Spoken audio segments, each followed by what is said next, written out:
Sa ilalim ng batas ng Pilipinas, maraming gulo ang di matapos-tapos. Puro salita, puro pangako, pero sino ba talaga ang tapat dito? Maraming namatay, maraming nagutom, maraming hirap na di nakaahon, habang may ilan na lalong yumaman. Sino bang may sala sa mundong to? Hustisya, nasaan ka na? Boses ng bayan, bakit tahimik pa? Hustisya, sinong papanagutin kung ang mahirap lang lagi ang alipin? Sa loob ng Senado, mainit ang debate. Mga tao sa labas gutom na sakali. Isang batas bumagsak, pangarap na durog, habang ordinaryong tao pilit na lumuluhod. Sa telebisyon, puro away at sigawan, pero sa palengke, presyo walang tigilan. Mga nanay, napapaluwas sa gabi, kulang ang sahod, wala nang maibili. Kabataan nagtatanong kung may pag-asa pa, kung ang sistema paulit-ulit na lang pala.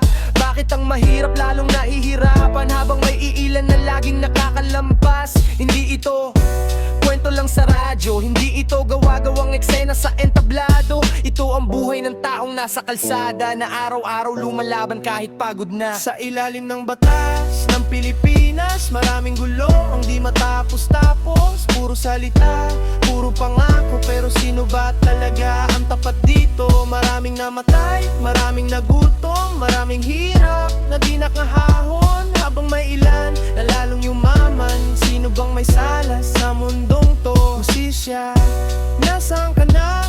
Boses ng bayan, bakit tahimik pa? Hustisya, sinong papanagutin kung ang mahirap lang lagi ang alipin? Parang tumitatang, walang makain, habang nasa taas may perang inaangkin. Mga pangako parang usok sa hangin, pag eleksyon lang sila marunong tumingin. Ilang taon na bang paulit-ulit parehong problema, pero walang sagot. Kapag tao na ang sumisigaw, biglang tatahimik ang nasa itaas. Mga manggagawa, pagod sa biyahe, bitbit ang pangarap kahit kulang sa sahod. Mga estudyante naghahanap ng direksyon sa mundong puno ng korupsyon, pero kahit madilim, may apoy pa rin. May mga tao ngayong magpatalo sa hangin. Bawat sigaw ng bayan may kahulugan na hindi kayang patahimikin ni inuman. Sa ilalim ng batas ng Pilipinas, maraming gulo ang di matapos-tapos. Puro salita, puro pangako, pero sino ba talaga ang tapat dito? Maraming namatay, maraming nagutom, maraming hirap na di nakaahon, habang may ilan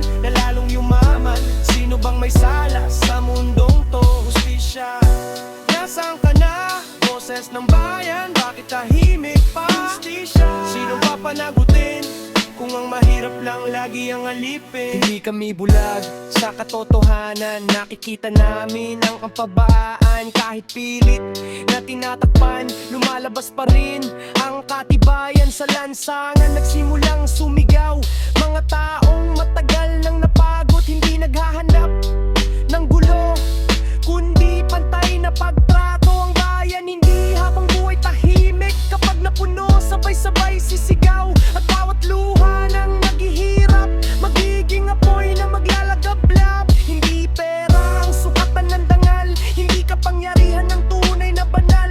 Ang totoong leader marunong makinig, hindi yung puro salita pero walang tindig. Kaya ngayon, itaas ang kamay, ipaglaban ang tunay na kulay ng isang bansang may malasakit at may pusong hindi pipikit. Hustisya, naririnig mo ba? Sigaw ng bayan sa bawat kalsada, hindi titigil, hindi urong, hanggang katotohanan ay maibulong. Sa ilalim ng batas ng Pilipinas, naway dumating ang bagong pag-asa, na ang mahirap na may marinig, at ang katotohanan ay manaig. Hustisya para sa bayan,